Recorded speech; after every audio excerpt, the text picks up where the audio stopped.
These are Nebraska corn farmers. They work in acres, not hours, harvesting the energy and climate solutions the world needs. We are proud to stand with you. The success of tomorrow's soy industry depends on the actions we take today. The future is here, and the time to move is now. Market Journal Television for Agricultural Business Decisions is a presentation of the University of Nebraska-Lincoln's Institute of Agriculture and Natural Resources in partnership with the Nebraska Rural Radio Association.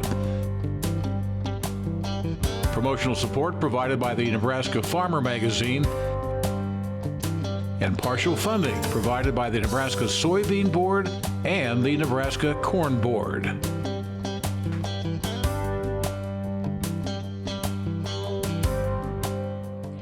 Hello, everyone. I'm Alex Makovic. Thanks for joining us today on Market Journal. Bryce Duskett is on assignment. We have a special program for you this week. Nebraska Extension recently held its annual Women in Agriculture event in Kearney. We were there to get several highlights from the two-day event. Eric Hunt will join us later in the program to give us the latest forecast when it comes to the weather. But first today, there was a lot for producers to take in at this year's Women in Ag event, from the latest trends in cattle markets with DTN's ShayLe Stewart to stocking up on your mental health toolbox. There were a lot of topics covered at this year's seminar. We kicked things off by sitting down with the event's coordinator, Jessica Groskopf, to learn more about what Women in Ag has to offer. We're at the Women in Agriculture Conference, joined by Jessica. Thanks for joining us. Tell us a little bit about the origin of this conference. Yeah, so our conference is the longest run university-led conference in the country.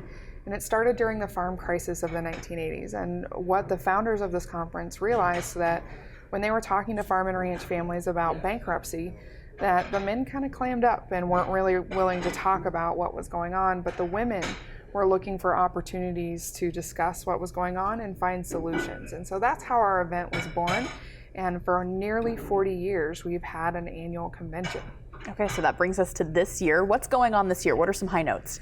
Well, the biggest high note is that we have 380 women from across the state that are here. And so it's really exciting to have that many people in a room, let alone women who are willing to support each other. But more importantly, we have education. So our event has 5 general session speakers and over 30 workshops that happen throughout the 2-day event. And just really glad that people are going home with the tools that they need to improve their farms and ranches. Talk about some of the topics that are being brought up this year. Yeah, lots of really interesting topics. So we've had a lot on mental health and well-being. We've had some more practical things like land leasing and injections for feedlot cattle. So there's a lot of cool things that are going on, both hands-on, but also a lot of that intellectual work as well. On the topic of the Women in Ag Conference, what do you ultimately hope these women take home with them? So our main job is knowledge, skills, and abilities, but we know that through knowledge, skills, and abilities, confidence will come, and that ability to take those back to their operations. Okay, so summer is right around the corner. What are some things going on? So be checking our website for a few upcoming events. One is our book club. So every quarter we release a new book, and we do a book club discussion with either the author or an expert, so be looking for that. We also have the Emergency Preparedness for Farm and Ranch Families workshop, which will be taking place in March. And this summer, we are also bringing back our livestock-focused event called Herd That, and this year it'll be in June in North Platte. Wonderful. Okay, we know you're a busy woman, so we'll let you get back to it. Thanks so much for joining us. Thank you. Never a dull moment for Jessica, for sure. You heard her mention there are some additional events being offered by Women in Ag, including a book club, as well as that 4-part workshop series on emergency preparedness for rural families. If you'd like to learn more about these events, be sure to visit wia.unl.edu. We've also posted some direct links on those events, along with the story on the Market Journal website. Moving on, another group was present at this year's Women in Ag Conference. The USDA Farm Service Agency was on hand to help producers get familiar with all the different ways the FSA can help farmers, both new and experienced. We sat down with FSA Outreach Coordinator Bobbie Kriz-Wickham to learn more. So Bobbie, we're meeting here today at the Women in Agriculture Conference. A lot of today focused on outreach and talking to all of these women here. What does the FSA provide for those women? Yeah, you know, FSA has a broad portfolio of programs. We are hearing from a lot of women at this conference who are stopping by our booth to ask us about financing. So FSA has, Farm Service Agency has farm loan programs. In particular, we're getting a lot of questions about our beginning farmer down payment loan program. That's available for beginners, so producers who have been operating less than 10 years. And then we also have call it our 50-50 joint financing loan program, where we finance 50%, another lender finances the other 50%. That's available to anyone, but we do use it a lot with beginning producers. So we hear the term a lot, underserved producers. Who are you talking about with the Farm Service Agency? Yes, for Farm Service Agency program purposes, you know, women producers fit in that underserved definition. Beginners fall under that underserved definition, and then, you know, minorities, African Americans, and Native Americans also fit in that underserved category. Okay. You think about the conversations you've had with the people attending this conference. What do you hope they take away?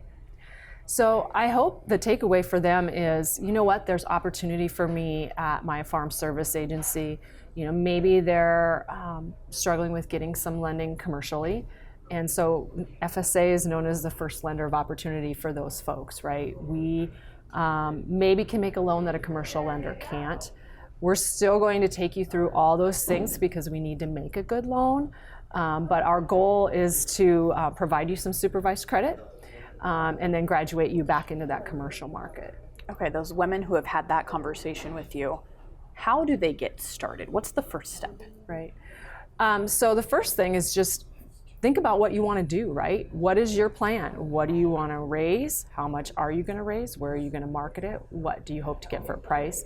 So kind of have a general idea of those things, and then come in and make an appointment and talk to your farm loan staff at your local office about how to get there, right? And what we can do for you as an operator to help finance that dream. What are some challenges they're facing right now? Well, I think, you know, we're talking a lot about potential market impacts this year, price, you know, on a lot of things. It could be a little bit different than what we've seen.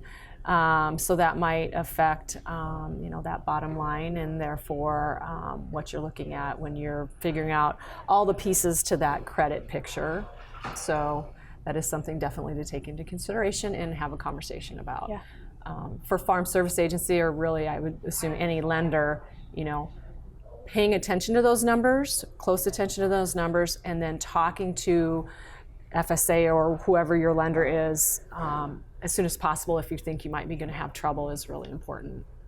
Let's shift our focus to just general producers now. What are some deadlines, some things they need to be thinking about as we roll into the growing season? So our Farm Service Agency offices are busy across the state with ag risk coverage, price loss coverage program, election and enrollment. ARC PLC is the main commodity crop safety net that we have through the Farm Bill, and that election and enrollment period is going on right now and ends March 15th. Producers don't have to necessarily change whether they have ARC or PLC on their crops, but they do have to enroll with a new contract each year by that March 15 deadline. So if you haven't already worked with your county FSA office, please call them, get an appointment, get in and see them right away to complete that election process. All right, Bobbie, I know you guys have a lot of programs to offer for producers of all kinds. Best way to get more information? Right. First of all, visit your county FSA office. I wouldn't be a good outreach coordinator if I didn't mention the fact that all of your county offices, as well as the state FSA office, do an electronic newsletter each month. I know we all get a lot of email, but the email that you get from your Farm Service Agency office does contain really important information about available programs and deadlines. So it'd be good for you to at least give that a quick glance each month when that gets delivered to your email inbox. Bobbie mentioned how busy FSA offices have been lately with ARC and PLC selections. If you haven't completed your enrollment yet and you're still looking for more information on your options, we recently visited with Extension educator Brad Lubin, who had some great insights on the topic. You can view that interview on the Market Journal YouTube channel at any time. We provided a direct link to that video on the Market Journal homepage. Livestock producers were among the hundreds of women who showed up to last week's event. We were fortunate to get enough time with DTN's ShayLe Stewart to get her insights on the cattle trends and the latest in the cattle market. Here's our conversation.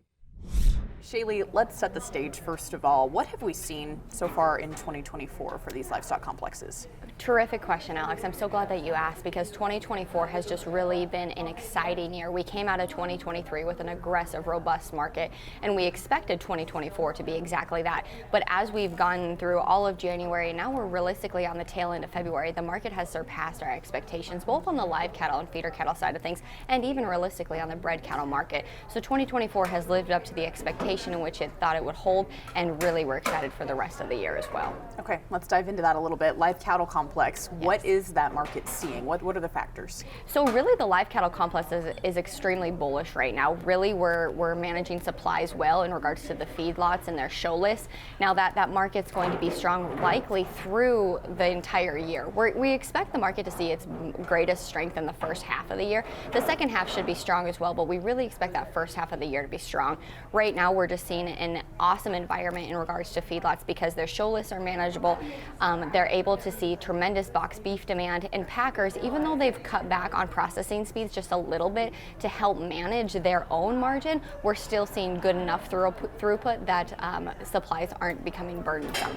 Okay, that's a good stage for the live cattle market. What about feeders? Ooh, I'm glad that you asked about feeders because that's potentially the most exciting part of the market right now. I don't care where you're at in the country, demand is strong. And one thing that I just really think could be the poster child for 2024 in understanding just how strong the cattle market is that understanding that as we sit here today in February, we are seeing grass calves for this upcoming spring and summer already being bought. And that really comes down to two reasons. Number one, buyers don't believe that there's going to be enough calves to go around in this upcoming season, so they're already procuring their needs. They're already supplying themselves and just buying the calves that they need. And then second of all, if we get closer to grass, essentially, theoretically, prices should just get stronger and higher. And I mean, feeder cattle prices are already incredibly strong, and if they continue to get higher, buyers are wondering if they're going to be able to pencil in a break even on those individuals. So, last year we saw an extremely strong feeder cattle market that gained anywhere from 56 to 70 cents per pound in the marketplace, but it's anticipated the USDA forecast that came out last week shared that we could see as much as another 30 cents tacked on to the high made last year in this upcoming year. So the feeder cattle market is extremely strong, and cow-calf producers have a lot to be excited for. And that goes right into the bread market. What are you seeing in that? Well, it's just as crazy to me. I touched on the strength in the feeder cattle market, but the bred cow market, it's been that too. In the fourth quarter of 2023, we didn't see maybe as high a prices as what we thought, and I think that just kind of came down to a factor weighing decision-making process for producers. They didn't really know what the winter was going to be. They didn't know what these prices were going to do. They knew that they were going to be strong, but what were the hard logistics? And now that we've seen that the winter's been relatively open and favorable, yeah, there's been some really hard storms that have came through at specific times, but by and large it's been a nice open winter, and we're seeing these bred female prices be very strong. ShayLe, we'll get into an outlook short-term and long-term, but is there anything to note in the lean hog complex right now that producers should be aware of? Demand continues to be something that the lean hog complex is watching closely, and obviously, with the note that China is reducing their domestic sow herd, that brings an opportunity to the market for U.S. producers that hopefully exports will be stronger, and they take delight in that. Okay, let's look into an outlook. What producers should be focusing on, start in the short term? What does that look like for them? If we just break the market down into maybe this upcoming quarter, I think that's something that cow-calf producers, I'll kind of speak to them individually.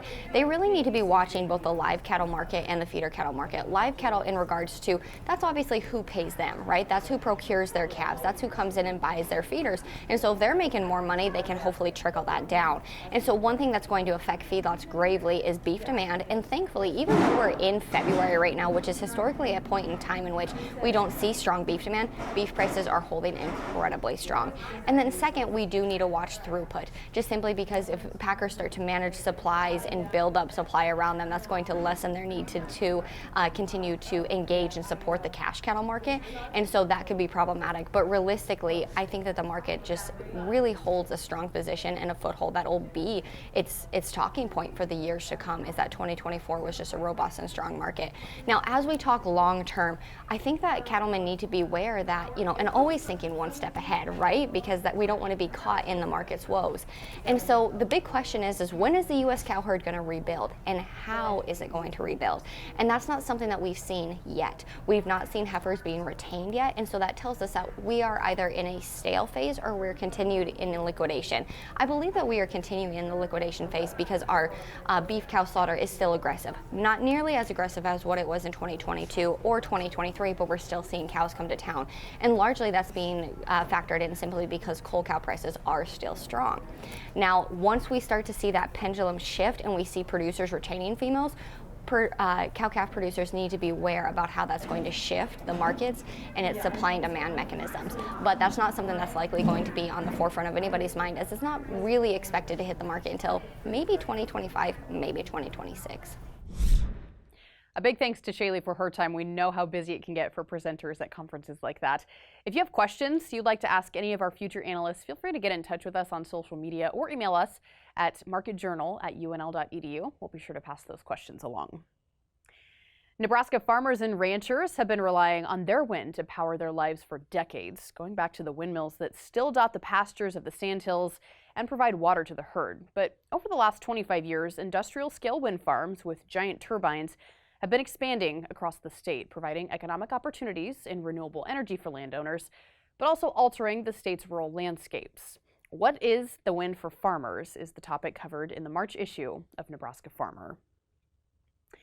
Well, it's that time in the program for us to turn our attention over to the weather with Nebraska Extension Ag Climatologist and Market Journal Chief Meteorologist Eric Hunt. Eric, we've had near summer-like conditions and winter-like conditions all throughout just this week alone.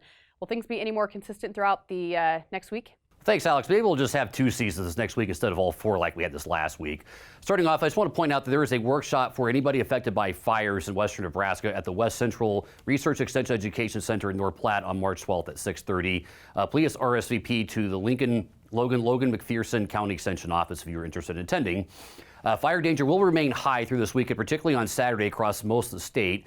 It will be quite warm on Saturday everywhere, and on Sunday we're looking to be quite warm in eastern Nebraska. We might hit 80 to 85 in parts of southeastern Nebraska where the front passes through.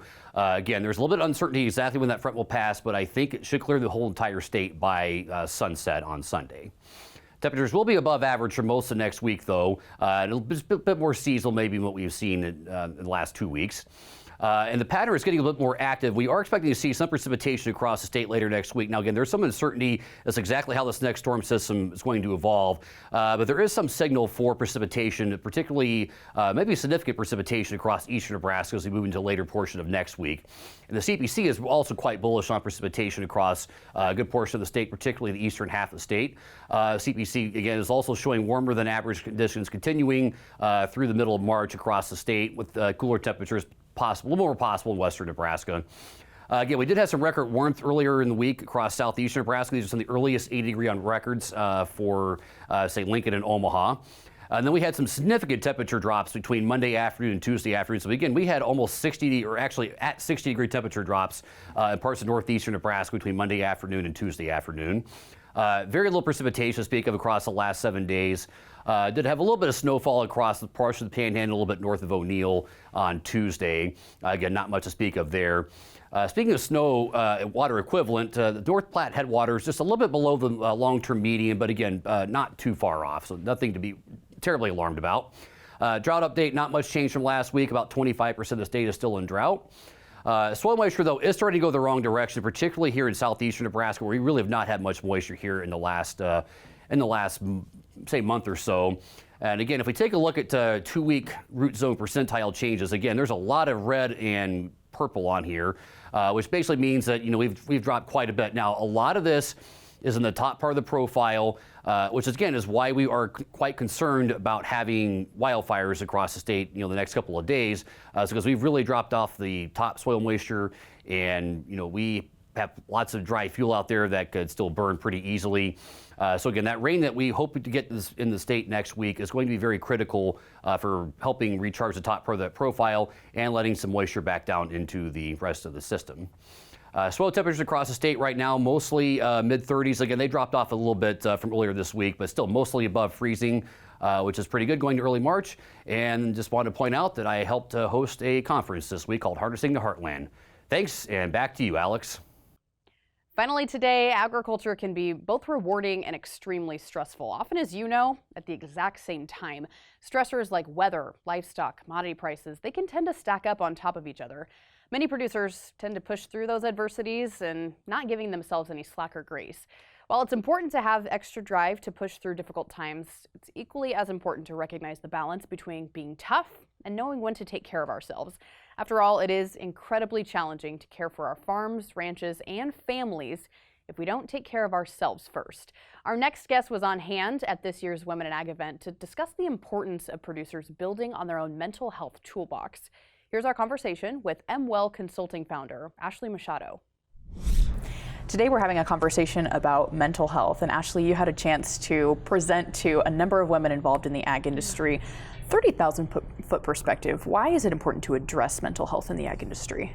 Well, I think of our industry and what we provide to the people, like we are feeding the world essentially, especially the U.S. agriculture industry. And for us to be able to continue to do that at the scale that we're doing it and being innovative, it's so important to take care of ourselves. And especially in agriculture, there's a lot of generational farm transitioning and working together with family, and that can essentially become extremely overwhelming, dealing with different people's personalities, how they communicate, all these different things.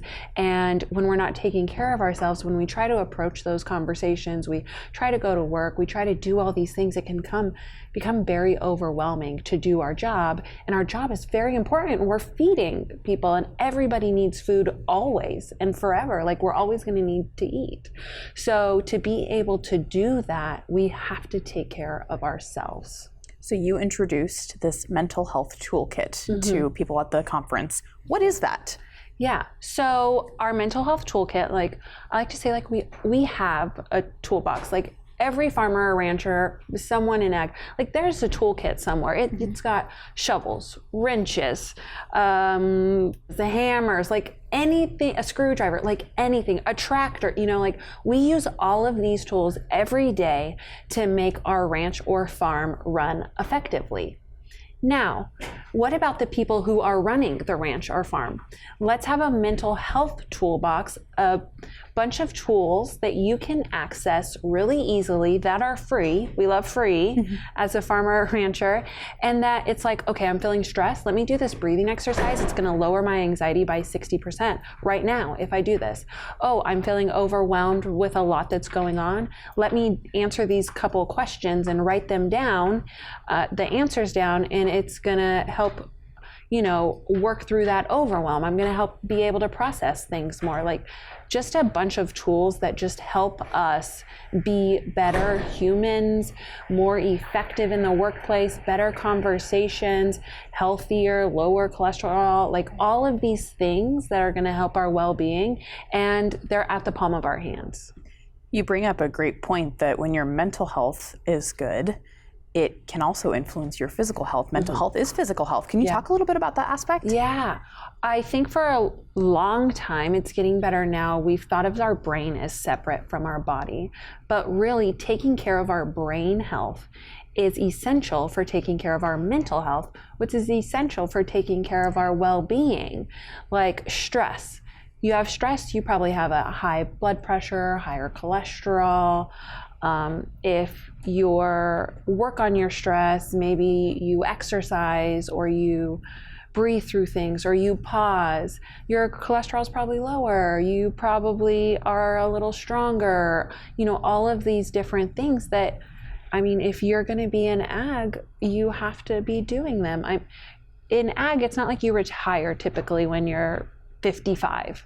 Right? If you are a farmer or a rancher, you may be working as maybe an older generation, but you're going to be on the farm or consulting on the farm for a long term, driving a tractor, sitting for that long period of time, that it's really important to work on your physical and mental health to be able to do that long term. So you think about, or at least I think about, these hard-headed farmers and ranchers across the state of Nebraska, men and women. What's your ultimate message to them to to bring this idea home? Yeah, I just would say, like, I wouldn't even want to say like someone is even like hard-headed. Just like maybe these tools haven't been introduced to you ever, or in a way that feels comfortable, and change and growth feel uncomfortable because they're new. And because they're new, they feel hard, and that's what makes it uncomfortable, and that's okay. And we're all, I mean, I think in agriculture, the depression rate right now is around 32%, and that's just who has reported it. I know so many farmers and ranchers who haven't reported it, so they're not even included in that. We're one of the leaders in suicide rates by industry. And so I would just say you're not alone. And if you're feeling overwhelmed, you're feeling stressed, and you think this isn't a big deal, or I'm the only one, I can't talk about this, no one else knows, just know like you're not the only one experiencing anything like this. And these tools can really help to better your relationships with your family members and yourself. I'll leave you with this. If folks are maybe experiencing some of those feelings that you're talking about, those thoughts, what's the first step they need to take? I would say the first step that they need to take is just give themselves grace. First and foremost, just take a deep breath and say, like, I'm allowed to feel these feelings. It's okay that I'm feeling this way. Let me first talk to my loved one, and we can work through this together, and I can reach out to a therapist or a friend. Psychology Today is a great resource. There's a bunch of phone numbers that people can call, and some websites that people can look to find therapists or people to talk to. But before that, just recognizing like, it's okay that I feel this way, and it's not normal. If you'd like to learn more about Ashley and the work she does around the country, you can visit her website at ashleymachado.com. There are also a number of mental health resources available through the University of Nebraska's Institute of Agriculture and Natural Resources Rural Wellness homepage. You can find that by visiting ruralwellness.unl.edu. That's going to do it for this week's show. A special thanks to all our guests and the coordinators of the Women in Agriculture for hosting us at their event last week. If you happen to miss one of our stories this week, be sure to follow Market Journal on social media to join in on the conversation. Bryce Duskett will be back next week. Until then, I'm Alex Makovica. Have a safe and productive week, and thanks for joining us. Join Market Journal online at marketjournal.unl.edu. You can also follow us on Twitter, Instagram, and Facebook. Promotional support is provided by the Nebraska Farmer Magazine. Market Journal is produced by the University of Nebraska-Lincoln's Institute of Agriculture and Natural Resources.